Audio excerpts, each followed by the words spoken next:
Ya, Assalamualaikum warahmatullahi wabarakatuh. Eh, Bertemu lagi dalam acara Ngopi Ngobrol Pintar bersama RSI Islam Aisyah Malang. Ya, hari ini perkenalkan saya Dr. Gigi Nadia yang akan membawakan acara Ngopi selaku host, dan juga nanti akan ditemani oleh Radio Dakwah Islamiyah. Radio Dakwah Islamiyah 107,7 RDFM Media Inspirasi menyejukkan dan mencerdaskan. Assalamualaikum warahmatullahi wabarakatuh, sahabat RDI dan juga sahabat RSI. Ada istilah yang sering kita dengar ya, sudah lama istilah ini kita dengar dan saya yakin semua sudah hafal dengan istilah ini. Lebih baik sakit gigi daripada sakit hati. Tapi itu kan zaman dulu ya, ketika teknologi kedokteran gigi belum secanggih sekarang. Kalau sekarang yang lebih baik ke dokter gigi daripada sakit hati dan sakit gigi ya. Baik, di hari ini Jumat tanggal 18 Jumadil Akhir 1443 Hijriah atau bertepatan dengan tanggal 21 Januari 2022, kembali lagi kita sudah bisa bertemu di program Ngopi Ngobrol Pintar bersama Rumah Sakit Islam Aisyah Malang yang bekerja sama dengan Radio Dakwah Islamiyah RDI FM Malang. Program ini berlangsung sudah cukup lama ya dan memang sempat vakum beberapa waktu ini.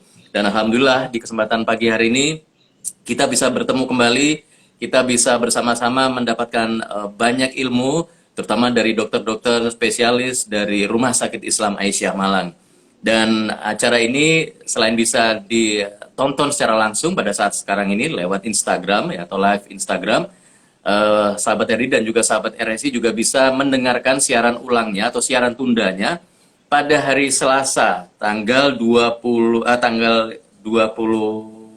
sekarang tanggal 21 berarti 25 Januari ya. 25 Januari 2022 pada jam 9 sampai jam 10 di Radio Dakwah Islamiyah 107,7 RDFM Malang. Jadi mungkin yang nggak sempat nonton sampai selesai atau mungkin nanti ingin mendengarkan, mungkin daripada membuka internet ya, ada pulsa, ada paket, dengarkan di radio sambil mungkin di jalan, di mobil, atau dimanapun bisa didengarkan nanti siaran tundinya hari Selasa. Dan di kesempatan kali ini saya tidak sendirian, saya sudah bersama tuan rumah yang ada di Rumah Sakit Islam Aisyah Malang, host kita. Saya sapa dulu ini Dr. Gigi Nadia Astika Wahyu. Assalamualaikum dokter. Waalaikumsalam Pak Zulkifli, apa kabar Pak? Alhamdulillah baik dokter. Alhamdulillah. Semoga dokter juga dalam keadaan sehat ya. Amin, amin. Dan gimana kabarnya teman-teman di RSI? Masih aman-aman saja ya sampai hari ini mudah-mudahan. Amin Pak, insya Allah. Mohon doanya juga. Alhamdulillah, Iya. semuanya sehat-sehat. Ya, kecuali pasien yang sedang sakit dan sedang dirawat. Betul ya, Ya kita harapnya berharap ini pasiennya bisa keluar dari RSI dalam keadaan sehat walafiat. betul.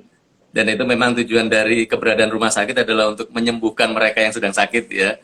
Dan selain itu dengan tambahan program seperti ini untuk memberikan pencerahan, untuk memberikan informasi sehingga orang-orang tidak harus sampai sakit ya. Ya. Oke, bersama Dokter Nadia ada Dokter Gigi Ramadhani Putri Salika, SPKG, spesialis konservasi gigi ya. Assalamualaikum dokter. Assalamualaikum, Waalaikumsalam, Pak Zulkifli, Dr. Nadia. Bagaimana kabarnya? Baik, baik, Alhamdulillah, baik. Saya nanti manggilnya Dokter Caca ya dokter ya, betul ya? Boleh. Iya. Panggilan akrabnya. Kalau pasien manggilnya juga begitu apa enggak di dokter? Biasanya sih dok gitu, atau kadang banyak juga Oh yang iya manggil betul. Mbak seperti itu. Iya iya iya. Memang masih Oh manggil Mbak ya terlihat memang. cantik seperti Mbak-mbak ya, Dok.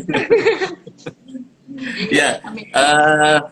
Mudah-mudahan nanti kita bisa banyak mendapatkan ilmu ini dok dari dokter sehingga masalah yang sebenarnya ini masalah sakit gigi ini kan semua orang hampir semua orang pernah mengalami ya. Betul. Tapi tidak semua orang tahu bagaimana cara mengatasinya. Apalagi orang mengatakan kalau sakit gigi itu harus di mana sih? Emang cukup dirawat aja atau harus dicabut ya seperti itu.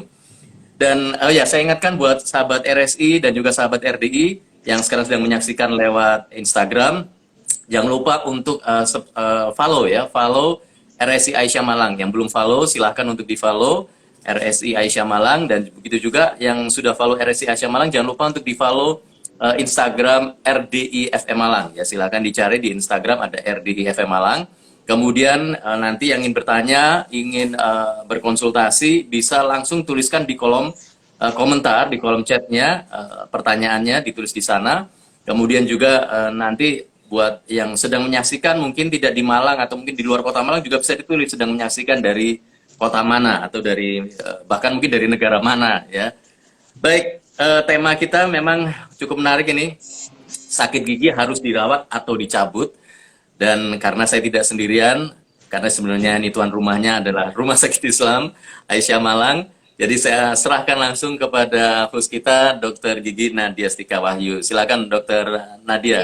baik, terima kasih Pak Zulkifli. Ngopi hari ini dengan tema sakit gigi harus dirawat atau dicabut akan disampaikan oleh Dr. Gigi Ramadhani Putri Salihah, spesialis konservasi gigi. Jadi untuk Dr. Ramadhani, monggo silakan disampaikan materinya. Iya, oke. Saya sapa dulu ya semuanya. Ini suara saya terdengar kira-kira? Terdengar jelas? Terdengar, Ya, Dr. jelas. Oke, ya. Ya. Assalamualaikum warahmatullahi wabarakatuh. Selamat pagi kepada Sobat RSI dan juga Sobat RDI. Terima kasih pada pagi hari ini saya sudah diberikan kesempatan untuk ya sharing-sharing di acara Ngobrol Pintar bersama RSI dan RDI FM Malang. Oke, sebelum kita masuk ke temanya, jadi tema pada pagi hari ini yakni gigi berlubang, apakah masih bisa dirawat? Apakah harus dicabut gitu ya? Jadi pertama-tama sebelum kita lebih lanjut mengenai tadi kan temanya itu sebenarnya lebih ke pilihan perawatan ya yang harus diambil jika kita mempunyai gigi berlubang. Jadi sebelum kita lebih lanjut mengenai perawatan apa yang dipilih, kita ada baiknya mengenal dulu nih apa yang dimaksud dengan gigi berlubang. Jadi gigi berlubang atau bahasa medisnya itu adalah karies gigi, itu adalah rusaknya lapisan gigi, jadi lapis per lapis ya. Jadi gigi itu punya beberapa lapisan yang diakibatkan oleh berbagai macam faktor. Memang faktor utamanya pasti adalah makanan atau sisa-sisa makanan dan minuman yang terfermentasi karena tidak dibersihkan atau mungkin sudah dibersihkan tapi terlewat seperti itu ya, karena memang kan tidak bisa kita benar-benar ngecek setiap hari pembersihan gigi kita tuh benar-benar bersih 100% atau tidak. Nah, seperti itu. Nah, sisa makanan yang tidak dibersihkan dalam jangka waktu yang lama ini akan digunakan oleh bakteri yang sebenarnya memang ada, sudah ada gitu normalnya di rongga mulut kita sebagai flora normal, digunakan sebagai sumber makanannya yang kemudian orang kalau makan pasti akan metabolisme. Nah, metabolisme bakteri ini kemudian menghasilkan asam. Asam inilah yang ketika menempel di permukaan gigi kita, maka dia akan merusak lapisan-lapisan tersebut sampai akhirnya jadi lubang seperti itu ya. Nah, kita akan mengenal sedikit nih. Jadi gigi itu ada 3 lapisan ya. Jadi lapisan pertama yang paling luar yang kita bisa lihat seperti ini, warnanya putih, translucent, itu namanya email atau enamel. Itu merupakan lapisan terkuat di gigi dan juga paling luar seperti itu ya. Nah, di dalamnya lagi ada lapisan namanya dentin gitu. Dentin ini warnanya lebih kuning kecoklatan dan biasanya hanya bisa kita lihat kalau gigi kita sudah berlubang seperti itu. Nah, terus yang terakhir tuh namanya pulpa. Jadi di pulpa ini ada yang namanya saraf-saraf gigi dan pembuluh darah. Nah, lubang kalau sudah sampai ke pulpa ini, inilah yang biasanya kadang sakitnya tuh minta ampun gitu. Sakitnya luar biasa seperti itu ya. Dibandingkan ketika masih terkena bagian terluar seperti emel ataupun dentin tadi gitu. Biasanya kalau lubang terkena bagian terluar itu ciri-cirinya cuma paling ngilu atau linu kalau kita pakai minum dingin, kalau kita misal wudhu gitu, atau pas kena makanan manis itu biasanya baru sakit. Tapi kalau udah kena saraf ini biasanya sakitnya kita diam-diam kayak gini tiba-tiba sakit banget gitu. Nanti hilang tapi hilangnya dalam waktu yang lama. Kalau yang tadi kan kayak cuma kena air wudhu, wudhunya dibuang udah sakitnya hilang seperti itu. Jika udah kena saraf gigi memang sakitnya agak ini ya, agak ekstra gitu ya buat sebagian besar orang. Nah, bagaimana halnya jika gigi berlubang itu tapi dibiarkan gitu ya? Mungkin tadi masih terkena lapisan terluar, terus lubang dibiarkan ya tentunya lubangnya akan semakin dalam gitu ya. Nggak mungkin lubang satu titik terus nggak kita rawat, ya dia bakal bertahun-tahun gitu-gitu aja tuh enggak. Pasti akan tambah lebar gitu. Jadi makanya disarankan jika lubang gigi belum terkena saraf atau pulpa tadi sebaiknya segera dilakukan kunjungan ke dokter gigi dan dilakukan perawatan seperti itu. Nah, sehubungan dengan tema untuk menentukan setiap gigi berlubang itu apakah masih bisa dirawat ataukah sudah harus dicabut, memang pastinya perlu pemeriksaan lebih lanjut oleh dokter gigi, dilakukan di klinik bisa, di Fokus 1, di rumah sakit, seperti itu juga bisa. Tapi gampangnya saya jelaskan sedikit. Jadi kalau tadi kan saya jelaskan lapisan-lapisannya ya, lapisan gigi. Jika lubang itu masih terkena di lapisan terluar seperti email atau dentin, maka ini gampang. Biasanya perawatannya 1 kali kunjungan, ditambal, selesai. Seperti itu ya. Tapi ketika lubang gigi itu sudah menembus saraf atau pulpa tadi memang tidak bisa gitu, hanya ditambal saja terus pulang masalahnya selesai. Jadi kalau sudah terkena saraf pasti saraf itu terinfeksi oleh bakteri-bakteri tadi. Nah inilah yang harus kita ambil, kita hilangkan dan kita rawat seperti itu. Nah perawatannya ini biasanya disebut dengan perawatan saluran akar. Nah terus kalau ada pasien yang tanya biasanya ciri-cirinya apa sih dok kalau lubang itu sudah terkena saraf, apakah lubang itu harus besar gitu supaya kita tahu ini udah kena saraf atau belum? Tidak juga. Kadang lubang dari luar itu kecil sekali, tapi ternyata ciri-cirinya itu seperti ini. Jadi sakit gigi yang tiba-tiba, jadi nggak kena makanan, nggak kena minuman, itu sakitnya minta ampun, terus nanti hilang, tapi hilangnya itu biasanya harus dengan minum obat seperti itu. Terus ada lagi, nyerinya biasanya lama, tidak seperti nyeri kalau kena minuman dingin saja seperti itu, biasanya hilangnya tuh lama, walaupun kita udah minum obat apa, tidak semuanya biasanya tuh mempan, seperti itu. Terus ada lagi ciri yang terparah biasanya datang dengan keluhan sudah bengkak di gusinya, gitu. Jadi kelihatan ada bengkak atau sampai biasanya yang parah pipi ini udah kelihatan tidak simetris gitu ya, jadi karena pembengkakan itu. Kalau udah terlihat ciri-ciri seperti itu sudah jelas pasti terkena saraf gigi, seperti itu ya. Jadi perawatannya itu adalah dirawat saluran akar gitu, tidak bisa langsung ditambal karena istilahnya kalau kita menambal kita membiarkan bakteri yang sudah berkembang biak itu di dalam gigi terus ditutup. Nah ini biasanya bakteri di ruang tertutup ini yang menyebabkan tekanan pada dinding-dinding keras gigi yang akhirnya nanti cekot-cekot gitu. Begitu selesai ditambal terus pulang. Nah kalau perawatan saluran akar ini apa gitu sebenarnya. Jadi kan kita membersihkan saraf-saraf yang sudah terinfeksi tadi. Memang ada yang dilakukan dalam 1 kali kunjungan selesai, ada juga yang beberapa kali kunjungan. Biasanya memang lebih banyak dilakukan beberapa kali kunjungan gitu ya. Karena kita harus letakkan obat di dalamnya, terus membersihkan sampai bersih seperti itu. Baru setelah selesai perawatan ditambal.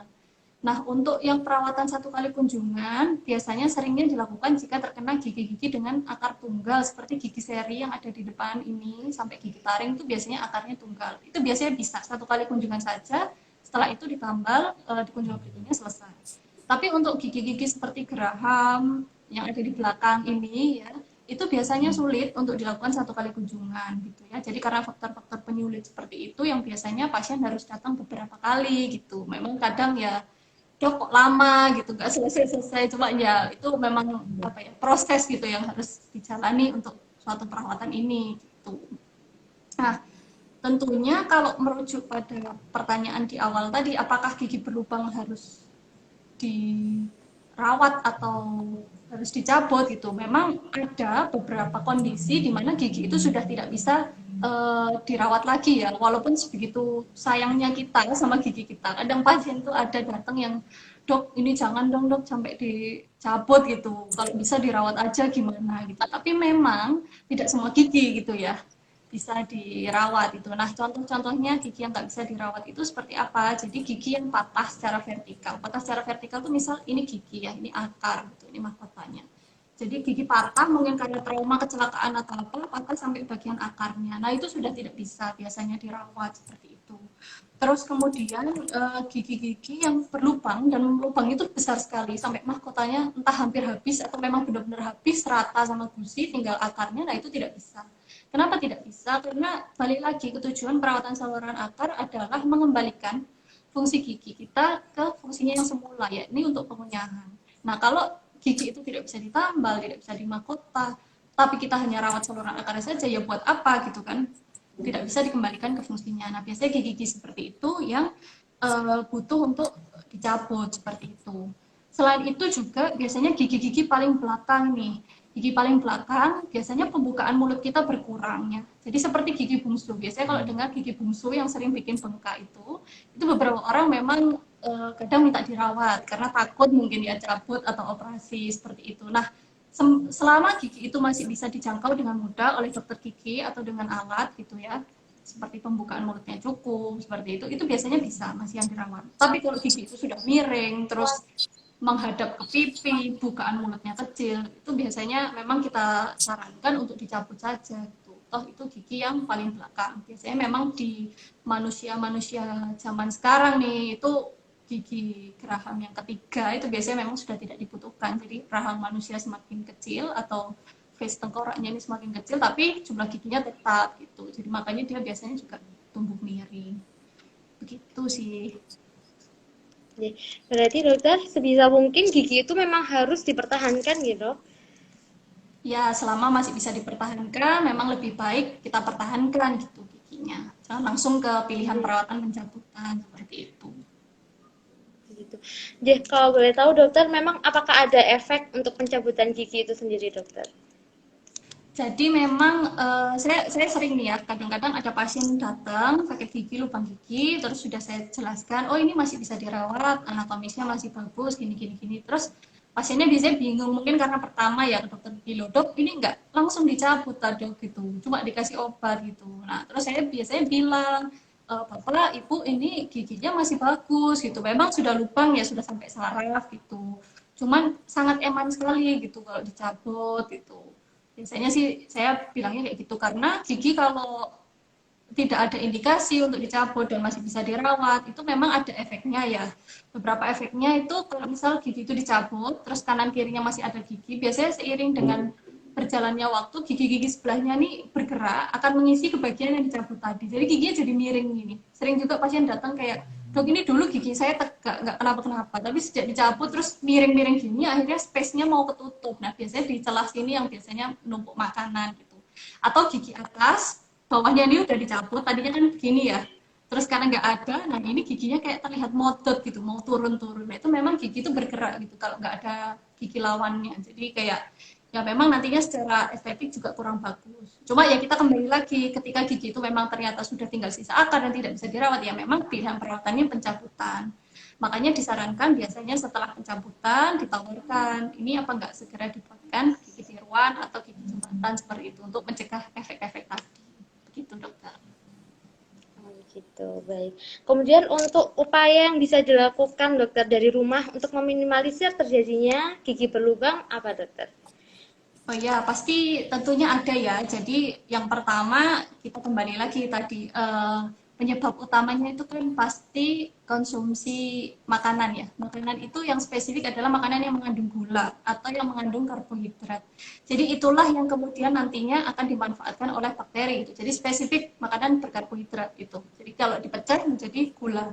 Nah, ini yang biasanya dipakai untuk makanan bakteri gitu. Jadi kalau bisa ya kalau kita bisa mengurangi konsumsi gula boleh dikurangi. Tapi ketika kita tidak bisa seperti itu ya, mungkin kalau habis makan makanan manis seperti itu, paling tidak ketika di luar rumah kubur saja dengan air putih seperti itu. Jadi paling enggak sisa-sisa ini terbuang gitu. Walaupun ya memang belum bisa bersih 100% gitu. Terus yang kedua pastinya upaya menyikat gigi ya, karena itu suatu usaha yang paling utama untuk menjaga gigi kita tetap bersih gitu ya. Jadi sikat gigi itu sehari 2 kali ya. Pagi setelah sarapan sama malam sebelum tidur.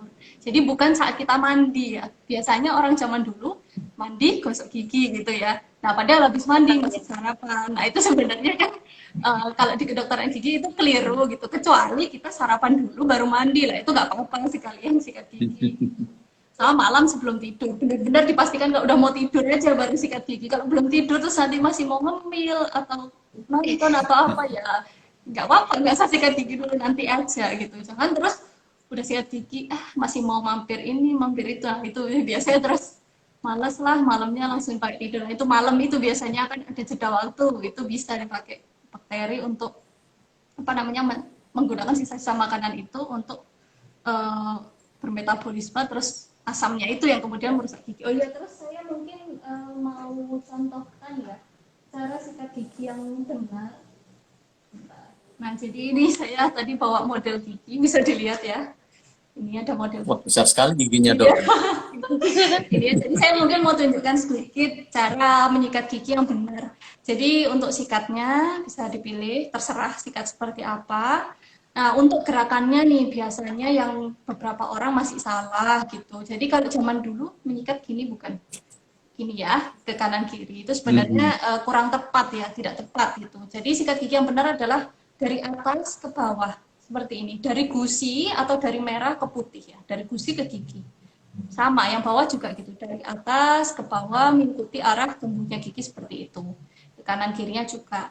Nah, untuk yang permukaan giginya ini bisa ditarik keluar seperti ini. Yang atas juga sama, ditarik keluar, belakang-belakangnya semua. Terus yang balik-baliknya sini tinggal diseret, seret sama dari merah ke putih.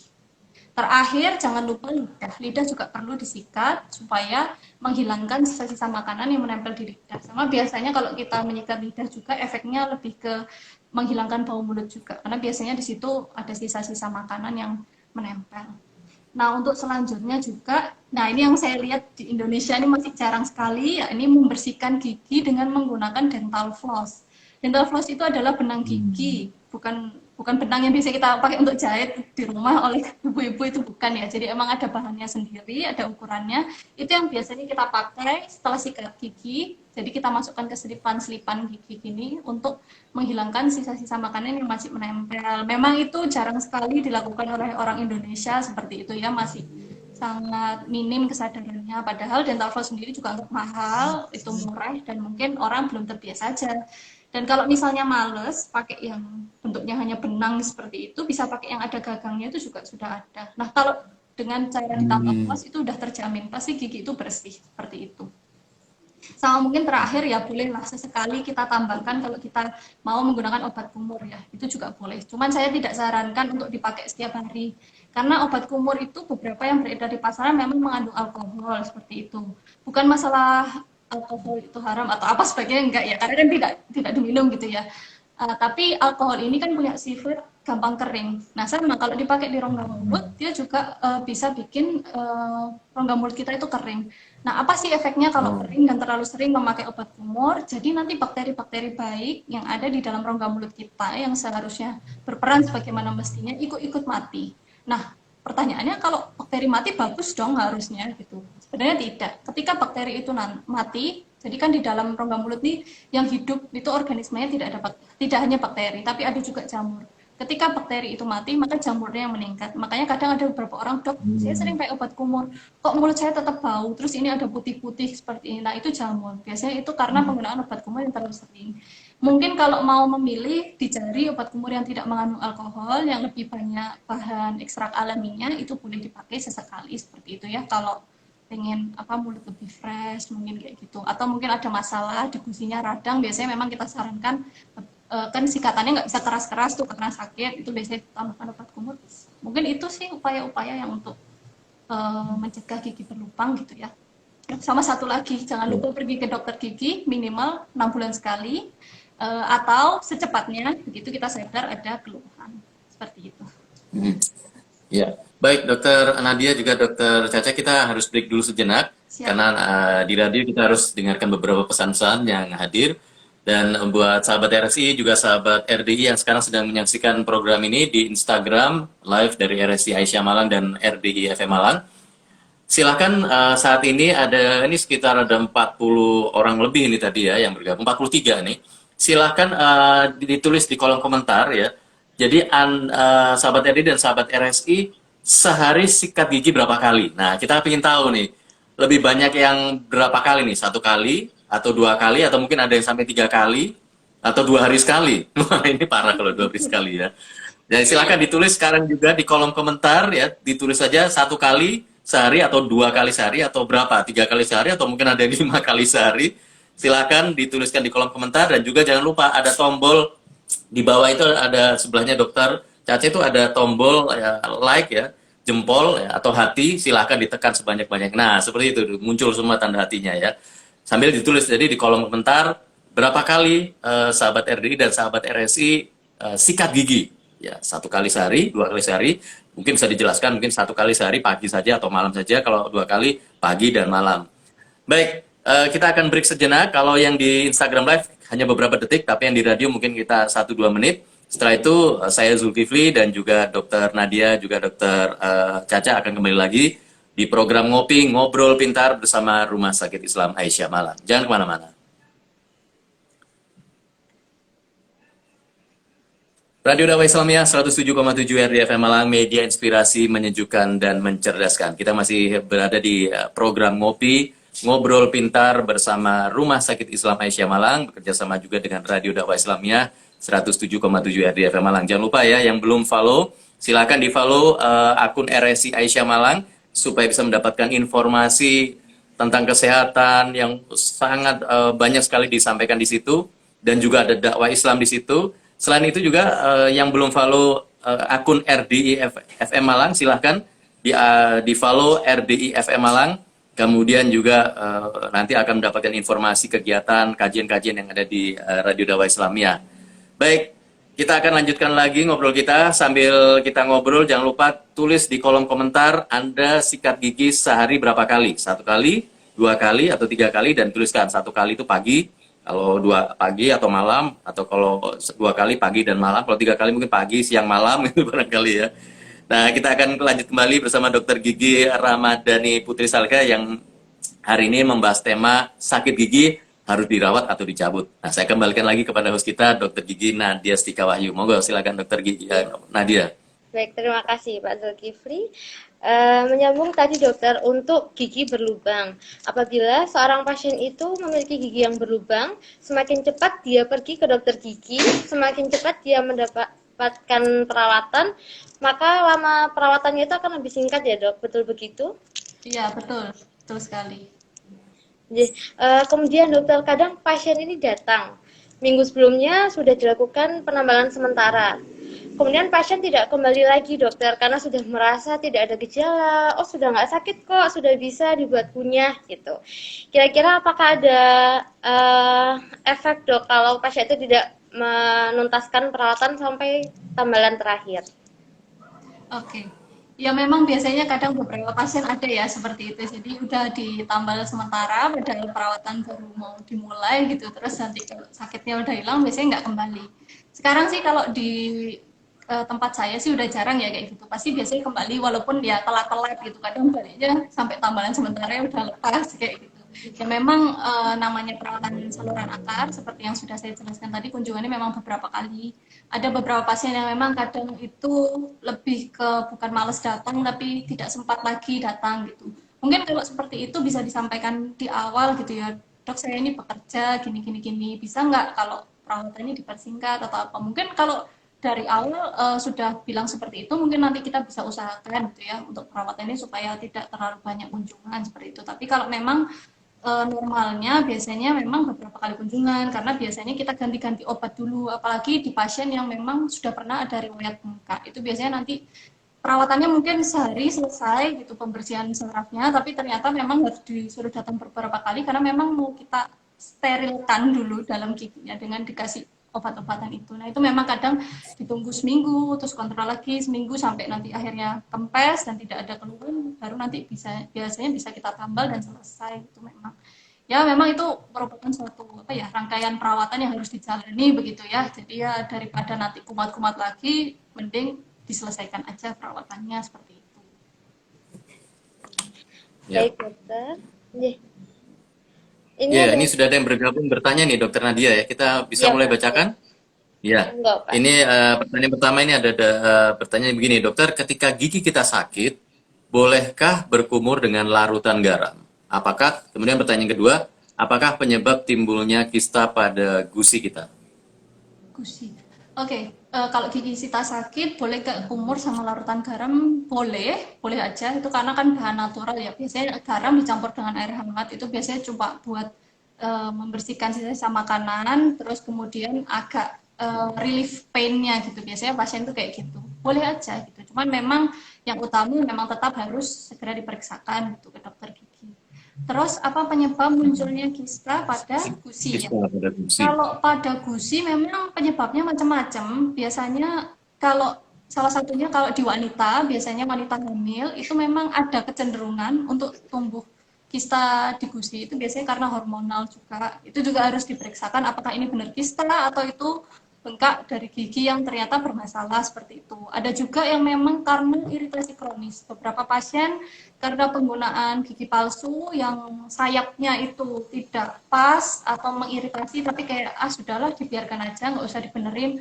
Mungkin karena males ke dokter gigi lagi atau mungkin males nanti kalau disuruh bikin baru seperti itu, ya itu biasanya kistanya berasal dari iritasi yang terjadi terus-menerus seperti itu. Memang kalau ada hal yang nggak nyaman, sebaiknya segera dikomunikasikan gitu ya dengan dokter gigi. Nanti bakal pemeriksaan lebih lanjut. Gitu. Karena kalau perawatan kista memang tidak simpel sih sebenarnya. Seperti itu. Ya. Ada lagi pertanyaan berikutnya dokter dari Sam Saira, ini akun Instagramnya. Dokter, kalau gigi sudah dirawat, saluran akarnya apakah harus pakai mahkota ini? Begini, kalau dulu memang pasti di dunia kedokteran gigi pun masih sakleknya kalau zaman dulu itu dibilang setelah perawatan memang harus dimahkota. Karena memang setelah perawatan saluran akar itu kan pasti datang awal dibur ya, dibesarkan. Itu supaya untuk kemudahan dokter giginya dalam mengakses sarafnya tadi. Karena biasanya kalau di gigi belakang itu sarafnya minimal ada 3 gitu. Jadi kita butuh dilubangi agak besar lagi supaya untuk perawatan. Nah, lubang yang ditambah besar ini yang biasanya memang menurunkan kekuatan dari dinding-dinding gigi itu sendiri gitu. Yang akhirnya sebenarnya idealnya sih harus di mahkota begitu, karena gigi kalau sudah tidak tersuplai oleh pembuluh darah, karena pembuluh darah yang masih memang lebih rapuh gitu. Tapi kalau gigi misalnya lubangnya hanya kecil, dengan perawatan tidak perlu dibur terlalu besar sudah bisa dicapai perawatan saluran akarnya, biasanya hanya ditambal saja itu cukup. Itu. Jadi tidak harus kita lihat dulu sisa giginya seperti itu. Baik. Kemudian ada pertanyaan berikutnya. Selamat pagi dokter dan sobat RDI dan sahabat RSI. Ingin bertanya apa perbedaan bulu sikat yang S, M atau H ya? Saya biasanya pakai M biar bersih dok. Terima kasih. Saya juga malah baru ngeh ini. Apa saya nggak pernah perhatiin ya? Ada yang S, M sama H. Emang Soft, ada itu dokter ya? Itu apa itu? Sama hard ya biasanya. Oke. Nah ini menarik juga, tadi belum saya jelaskan. Jadi memang bulu sikat itu kalau sekarang ya merek-merek itu pasti mengeluarkan macam-macam variasi ya. Sebenarnya hanya untuk pilihan dan biar nggak monoton itu aja gitu. Nah kalau saya sebenarnya tidak sarankan untuk yang hard, karena beberapa pasien memang biasanya bapak-bapak gitu ya atau ibu-ibu, saya nggak marem dok kalau nggak pakai bulu sikat tuh yang strong, yang hard gitu. Karena menurut saya nggak bersih. Yang sebenarnya mungkin itu hanya kebiasaan aja ya, karena dia merasakannya enak gitu pakai itu. Tapi di balik bulu sikat hard itu seringkali juga dibarengi dengan cara sikat gigi yang salah, gigi itu jadi aus. Makanya sering kadang kita lihat bapak-bapak di bagian dekat gusi, sebenarnya nggak cuma bapak-bapak aja ya, maaf ya, ibu-ibu juga banyak kok pasien saya yang seperti itu. Di dekat gusinya itu ada cekungan bentuk V gitu, itu juga salah satunya dari penggunaan bulu sikat yang terlalu keras gitu. Jadi gigi terabrasi atau terkikis. Karena kan tiap hari, 2 kali sehari kita menyikat dengan cara seperti itu gitu ya. Kalau menurut saya yang soft atau yang medium itu sudah cukup sih. Apalagi yang memiliki bulu sikat yang halus itu juga bisa mencapai sela-sela gigi, itu sudah cukup seperti itu. Iya. Baik, berikutnya nih dari teman-teman di klinik Sumba Husada. Nah, ini tetangganya RSI ini ya. Sebelah mananya? Dekat ya sebelahnya itu ya. Iya, Pak. Assalamualaikum dokter. Ya, assalamualaikum dokter. Untuk gigi patah, apakah bisa ditambal biasa dok? Oke, baik. Jadi kalau gigi patah ya sama, itu sebenarnya kalau di kedokteran gigi ada klasifikasinya ya. Jadi gigi patah sampai enamel saja, gigi patah sampai dentin saja, gigi patah mencapai pulpa, gigi patah mencapai akar. Nah itu ada perawatannya sendiri-sendiri. Kalau masih di enamel dan paling mentok dentin, biasanya sih masih bisa ditambal seperti itu. Tapi biasanya kalau udah kena saraf, memang harus dirawat saluran akar dulu, sama seperti tadi. Jadi memang perawatan saluran akar tidak hanya terlubang karena bakteri aja, tapi karena misal kecelakaan, jatuh seperti itu juga biasanya beberapa butuh perawatan saluran akar. Nah baru nanti dilihat sisa jaringannya masih bisa ditambal ataukah harus pakai mahkota gigi seperti itu. Nah kalau udah kena akar ya, udah kena akar miring gitu, jadi patah, udah sampai akar biasanya memang tidak bisa dirawat, memang harus dicabut seperti itu. Oke. Nah, sebelum saya bacakan pertanyaan berikutnya, kembali lagi saya ingatkan sahabat RDI dan juga sahabat RSI, silahkan ditulis di kolom komentar ya, sahabat RSI dan sahabat RDI, sikat gigi sehari itu berapa kali? Silahkan ditulis, misalnya ditulis 1 kali, nah kalau 1 kali itu apa? Pagi atau malam, Atau kalau 2 kali, pagi atau malam atau siang ya atau sore barangkali silakan. Atau mungkin lebih dari itu 3 kali. Soalnya ini ternyata yang menjawab lebih dari yang menjawab 3 kali juga ada nih beberapa tadi ya. Oh, Sehari tiga siap. kali. Iya, hobinya sikat gigi ya. Hobi sikat Nah, gigi. silakan ditulis di kolom komentar dan jangan lupa untuk dipencet itu di sebelah bawah itu ada tombol hati, dipencet yang banyak sesering mungkin supaya nanti muncul hatinya di sebelahnya dokter kita ini semua ya, di sebelah di layar nanti di situ akan muncul semua. Baik, dokter ini ada pertanyaan lagi nih dari akunnya namanya Rizka Windia. Apakah ada pengaruh cabut gigi atas dengan turunnya fungsi penglihatan ini, dok?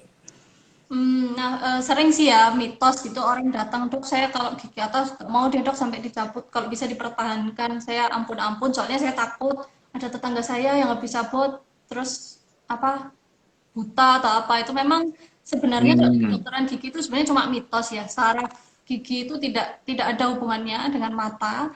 Cuman mungkin balik lagi kalau memang ternyata ditemukan pasien seperti itu memang mungkin saja karena trauma pencabutan seperti itu ya.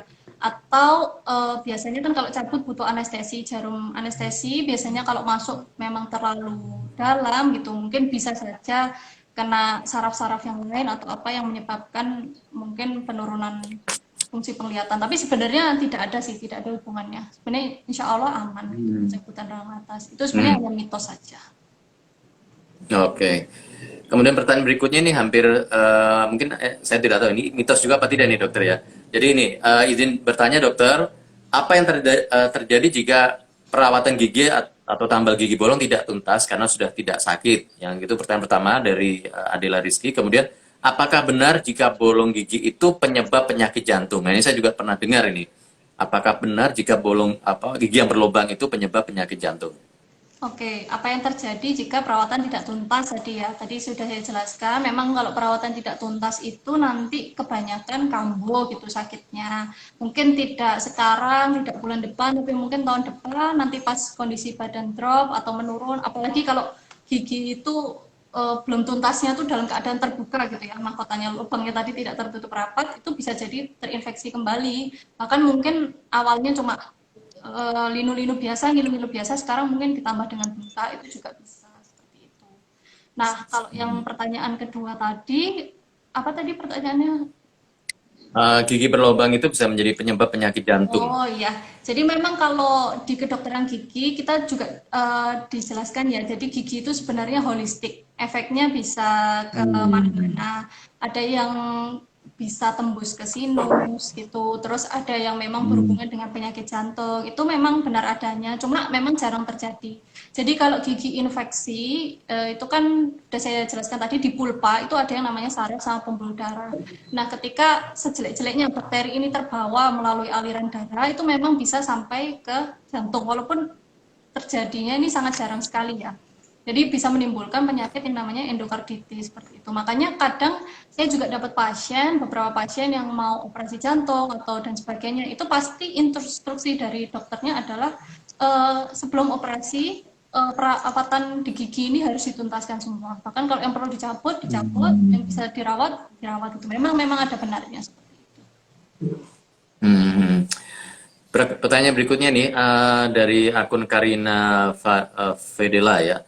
Assalamualaikum warahmatullahi wabarakatuh dokter. Izin bertanya, kalau untuk gigi sisa, sisa akar ya, apa masih bisa dilakukan perawatan saraf dok? Oke, jadi kembali lagi seperti yang saya jelaskan tadi, memang kalau untuk sisa akar, kita biasanya tidak sarankan sih untuk perawatan saluran akar. Biasanya memang karena sudah tidak ada mahkotanya ya, jadi sesuai dengan prinsipnya tadi, kita perawatan saluran akar untuk mengembalikan fungsinya sebagai pengunyahan gitu. Nah, kalau fungsinya tidak bisa dikembalikan seperti itu, biasanya memang kita rujuk untuk cabut aja gitu. Cuman kita juga harus ingat kalau misalnya masih ada sisa-sisa dindingnya sedikit dan ternyata masih bisa di mahkota, itu biasanya bisa.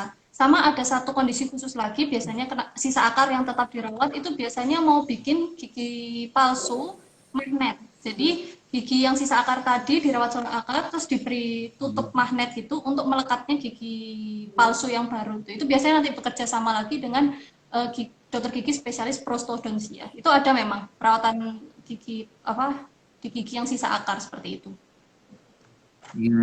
Ya, ya. Yang ada pertanyaan lagi katanya gini, kalau sedang batuk apa nggak masalah ini pergi ke dokter gigi atau lebih baik batuknya disembuhkan dulu ini?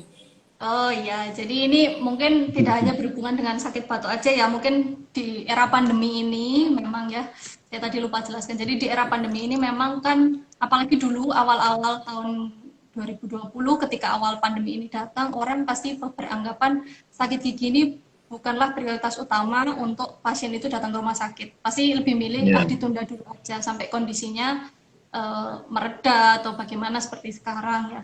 Apalagi kalau zaman dulu belum ada vaksin gitu, vaksin belum tersedia umum untuk masyarakat. Kalau sekarang kan sudah ya, pasti rata-rata juga sudah pada vaksin sampai vaksin kedua. Memang jadi biasanya dokter gigi waktu bikin janji menanyakan apakah ada gejala-gejala seperti batuk, pilek, sesak nafas dalam 7 sampai 2 minggu terakhir gitu ya, 1 sampai 2 minggu terakhir gitu. Kalau misalnya gejala itu ternyata sudah menurun, sudah mendingan, maka tidak apa-apa dilakukan kunjungan ke dokter gigi seperti itu. Karena memang sesuai edaran dari Persatuan Dokter Gigi Indonesia, segala tindakan kegawat daruratan di bidang kedokteran gigi ini boleh dilakukan kunjungan di rumah sakit ataupun di klinik seperti itu. Hmm. Baik, Dokter Nadia, kita break sejenak dulu ya, Dokter Caca juga. Kita akan berhenti mungkin kalau di Instagram hanya mungkin beberapa detik saja, tapi untuk di radio kita mungkin 2-3 menit. Jadi sahabat RDI juga sahabat RSI, jangan kemana-mana, tetap saja bergabung di live Instagram bersama RSI Aisyah Malang dan Radio Dakwah Islamiyah RDFM Malang di program Ngopi Ngobrol Pintar bersama Rumah Sakit Islam Aisyah Malang. Kita akan break sejenak, tapi sambil itu Anda silahkan tulis di kolom komentar Anda sehari sikat gigi berapa kali? 1 kali kah, 2 kali kah, 3 kali kah, atau lebih dari itu? Silakan ditulis di kolom komentar. Dan buat yang ingin bertanya juga masih kita beri kesempatan untuk memberikan pertanyaannya di kolom komentar. Dan juga jangan lupa tanda hati di bawah silakan diklik sebanyak-banyaknya. Jangan kemana-mana, saya Zulkifli akan kembali setelah beberapa pesan-pesan berikut ini.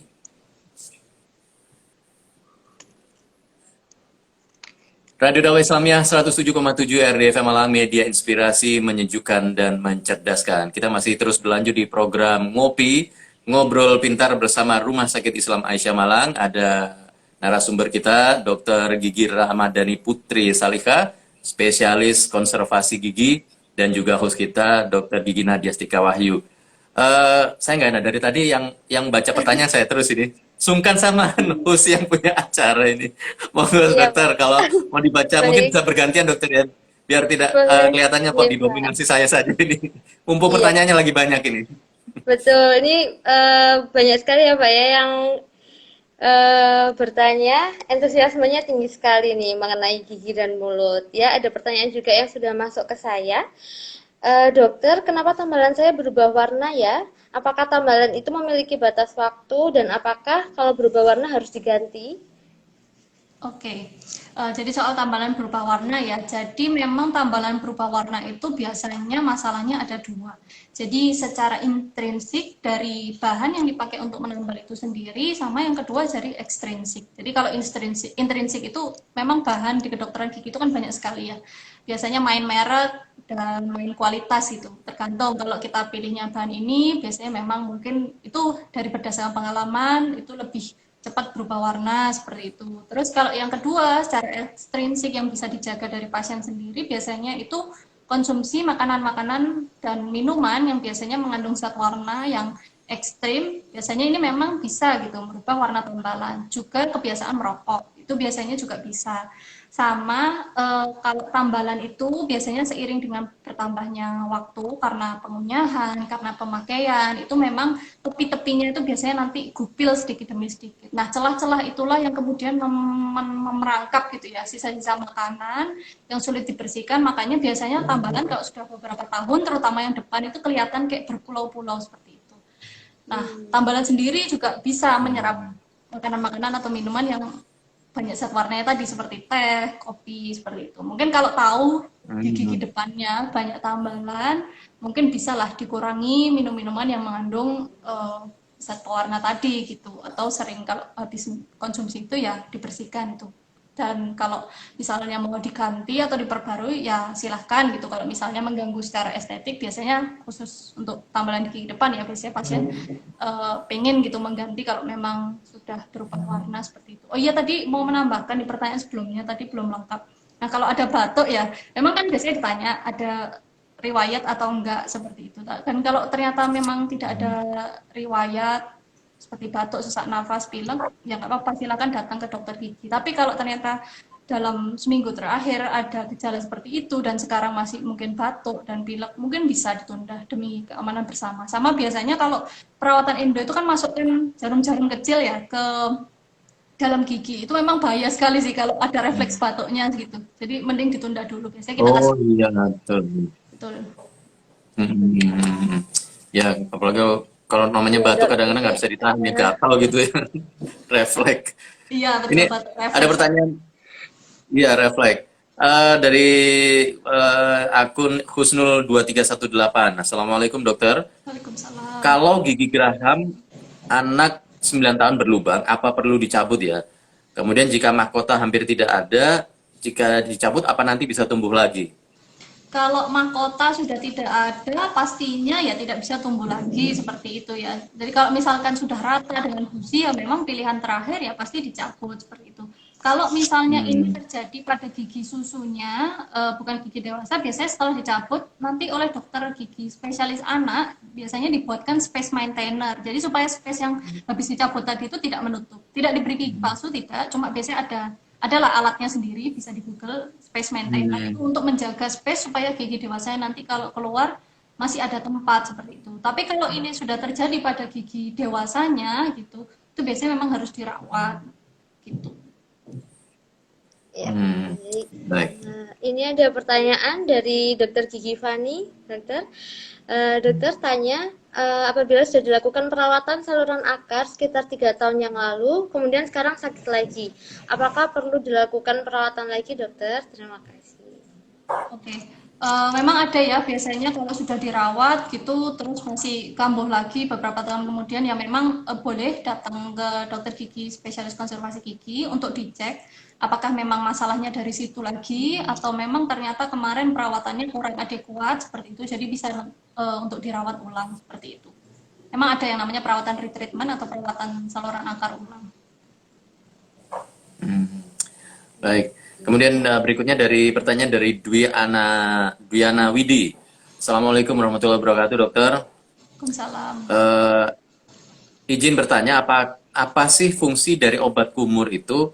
Apa bisa digunakan sebagai pengganti kalau kita gosok gigi ya? Tadi mungkin sudah juga dijelaskan ya oleh dokter ya. Tapi sebenarnya fungsinya apa sih sebenarnya fungsi utamanya itu? Tergantung dari kandungannya ya. Biasanya ada obat kumur khusus yang mengandung bahan seperti klorhexidin itu biasanya diberikan oleh dokter gigi jika ada kelainan periodontal atau di gusi gitu. Biasanya gusinya radang, merah, itu biasanya kan kalau sikat gigi itu sakit sekali ya. Jadi kadang ada yang bahkan disentuh aja tuh sakit. Sebenarnya masalahnya bukan pada giginya tapi pada gusinya.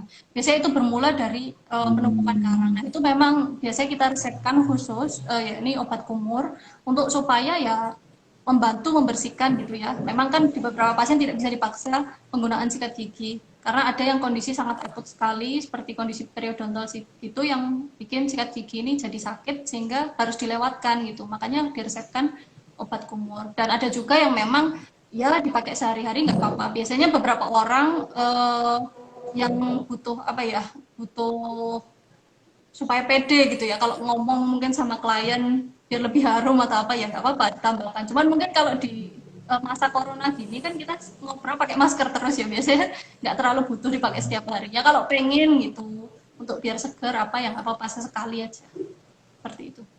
Jadi tetap tidak Hmm. menggantikan fungsi sikat gigi ya. Hmm. Ya, Ya. baik, Ada dokter. lagi Ini dokter? ada pertanyaan lagi dari Rita Septiana. Assalamualaikum dokter, ada gigi berlubang dan bila nyeri muncul nanah kecil, apakah berbahaya dokter? Kemudian apakah berbahaya pada ibu hamil untuk melakukan pencabutan gigi? Terima kasih. Oh, gitu. Oke.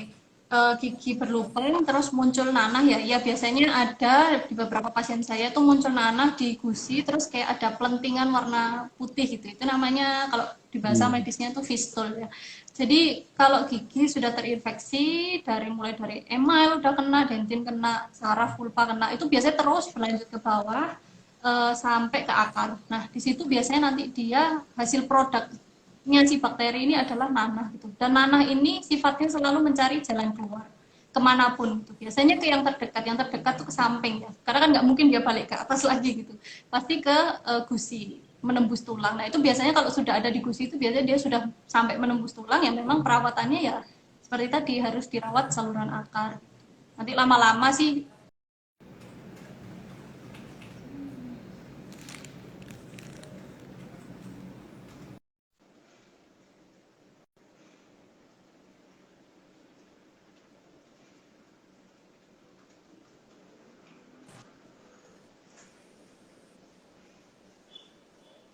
Tes 1, 2, 3.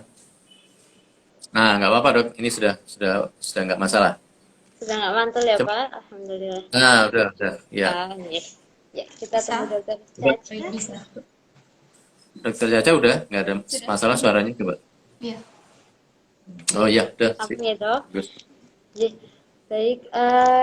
Ini kita lanjutkan sedikit lagi atau langsung Ya, lanjut Pak Zulkifli? mungkin nggak tahu. Enaknya ini tadi kurang berapa menit? Kurang lebih kurang 5 ya, kurang 5 atau 10 menit ya Yes, dokter ya tadi ya. yes, betul. Mungkin ya kita lanjutkan sedikit gitu ya. Yes, yes. Kemudian nanti apa namanya kesimpulan mungkin dari dokter Caca ini ya. Ya, siap. Baik. Baik. Eh, jadi inilah saya lanjutkan pertanyaan yang masuk ke saya ya Pak. Ya, Jadi, eh, kalau pada gigi anak-anak yang gigis dokter, apakah nantinya akan pengaruh kepada gigi dewasanya? Ini beberapa pertanyaan juga banyak yang serupa.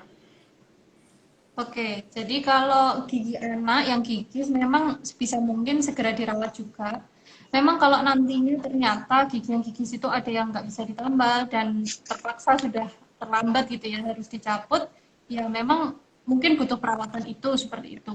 Terus balik lagi ke saya kalau gigi anak dicabut biasanya memang kalau sudah dekat dengan tumbuhnya gigi penggantinya memang biasanya tidak perlu dipasang space maintainer seperti tadi. Tapi kalau ternyata memang tumbuh gigi dewasanya benihnya masih jauh nih biasanya memang dibutuhkan gitu ya perawatan space maintainer. Memang kalau untuk anak-anak lebih disarankan untuk perawatan komprehensif di dokter gigi spesialis kedokteran gigi anak seperti itu. Begitu ya dok. Kemudian nih dok, di gigi anak ini juga sering sekali gigi itu mudah keropos dokter atau mudah berlubang. Itu apakah ada perbedaan struktur atau bagaimana ya dok dengan gigi yang dewasa? Mungkin kalau gigi anak lebih banyak lubang itu sebenarnya tergantung kebiasaan aja ya, karena memang biasanya anak-anak itu kan kebiasaannya masih sulit, kebiasaan buruknya masih sulit dihilangkan, tidak seperti orang dewasa. Mungkin orang tua bisa bantu seperti misalnya konsumsi susu. Ini biasanya yang sering terjadi itu karena konsumsi susu ngedot sambil tidur. Nah, itu kan susu kan mengandung gula ya. Bahkan ASI saja itu sebenarnya ada laktosanya, ada kandungan gulanya. Nah, memang terutama untuk yang konsumsinya susu-susu formula seperti itu, kalau sudah di atas 2 tahun, 1 tahun itu memang tidak baik kalau minum susu itu ngedot terus dipakai tidur dan tidak dibersihkan. Memang di situ biasanya nanti timbul masalahnya gigi-gigi berlubang seperti itu. Sama biasanya anak-anak sih kebiasaan mengkonsumsi manis saja ya, sama beberapa anak mungkin tidak seperti yang lainnya, tidak mudah untuk diedukasi menyikat gigi, cuman mungkin memang itu peran orang tua untuk membiasakan anak-anak membersihkan gigi seperti itu. Mungkin ya bisa dibantu ketika mandi juga untuk dibantu cara sikat gigi. Carilah metode-metode yang mungkin menyenangkan bagi anak, yang tidak harus dengan unsur pemaksaan untuk menimbulkan kebiasaan sikat giginya seperti itu. Seperti itu. Kemudian kalau dari segi cara perawatan pada gigi anak-anak sama saja seperti yang dewasa ya Sama, dokter? iya Jadi, sama seperti untuk orang dewasa. pemilihan pasta giginya dokter mungkin? Biasanya sih kalau untuk anak-anak di atas 1 tahun nggak apa-apa ya pakai pasta gigi anak-anak. Karena fluoride itu memang baik ya, dibutuhkan sekali. Jangan hanya karena ini masih anak-anak takut tertelan seperti itu. Memang kan anak kecil sikat gigi kan tidak dibiarkan terus di kamar mandi sendiri terus dia sikatan sendiri ya. Itu kan memang dibantu Iya. sama orang tua. Emang nggak apa-apa pakai pasta gigi anak-anak aja yang mengandung fluoride, cuman jumlahnya jangan ikut iklan ya. Biasanya di iklan itu pasta gigi sepanjang bulu sikat itu nggak benar. Bukan karena Iya, kita iya. nyuruh irit, bukan gitu ya. Tapi memang yang diperlukan ya hanya sebiji jagung kecil di ujung itu aja sudah cukup kok menjangkau semuanya seperti itu. Pokoknya diawasi agar tidak tertelan lah seperti itu. Ya mungkin 1-2 kali tertelan itu biasa, nantinya kan sudah biasa seperti itu. Iya. Ya saya ingat itu pengaruh iklan dokter. Waktu zaman saya masih Betul. kecil, kalau saya sikat gigi sendiri, langsung saya penuhi itu. Iya betul Kalau betul. ketahuan sama orang tua, loh kok banyak sekali. Ya Itu Berasa gara-gara lebih gede iklan ya, di Pak, semakin TV. banyak betul. pasta giginya ya. Iya.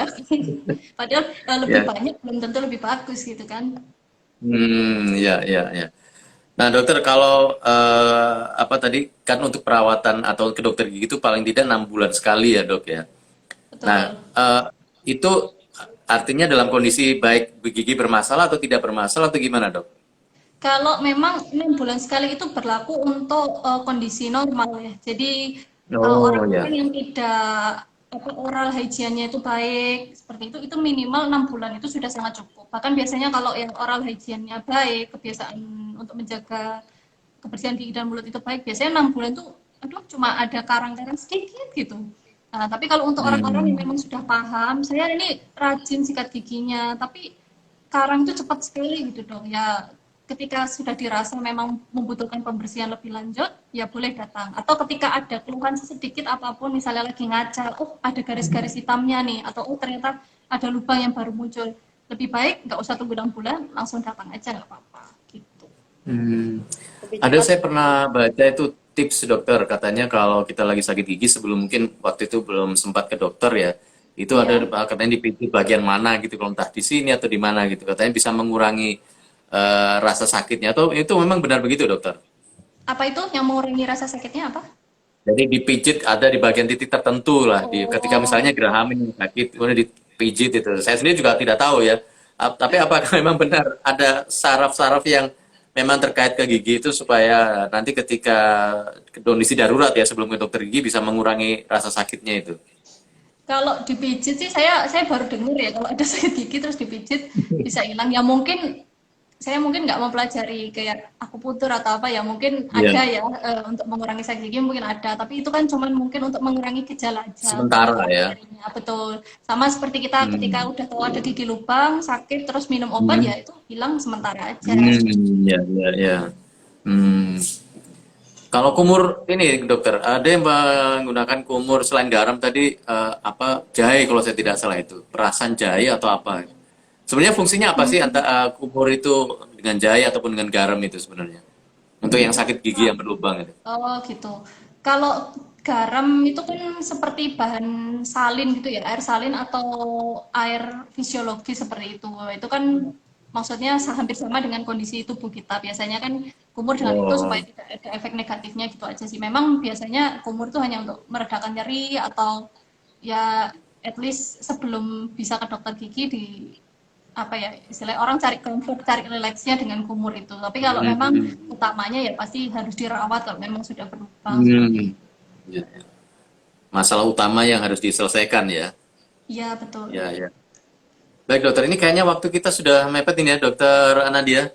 Iya, iya, Pak. Ini Baik. saya bacakan dulu nih tadi yang sudah tadi sebelum kita terputus ini sambungannya tadi dari sekian 40 orang ya tadi beberapa yang sempat saya hitung tadi yang sikat gigi sehari sekali cuma satu dokter. Mas Oh saya tuh tidak Alhamdulillah. bagus. tidak tahu siapa ini pelakunya ini.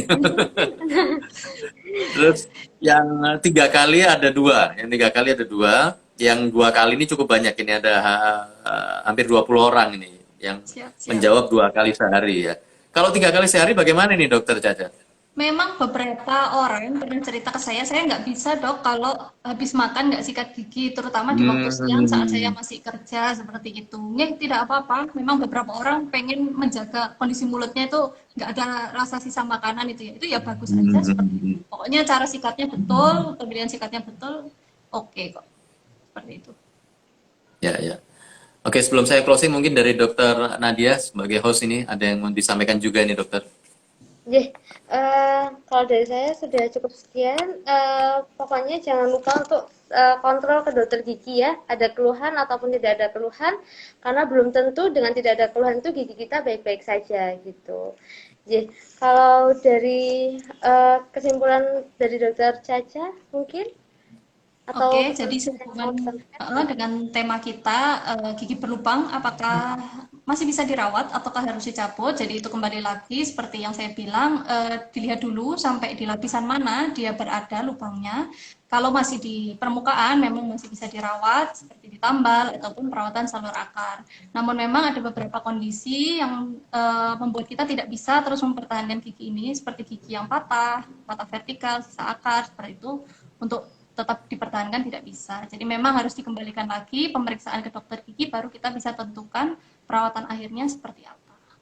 Gitu. Baik, untuk sobat RSI maupun RDI yang mau periksa mungkin bisa langsung ke dokter gigi Ramadhani ya dok, di Polispesialis RSI Aisyah Malang.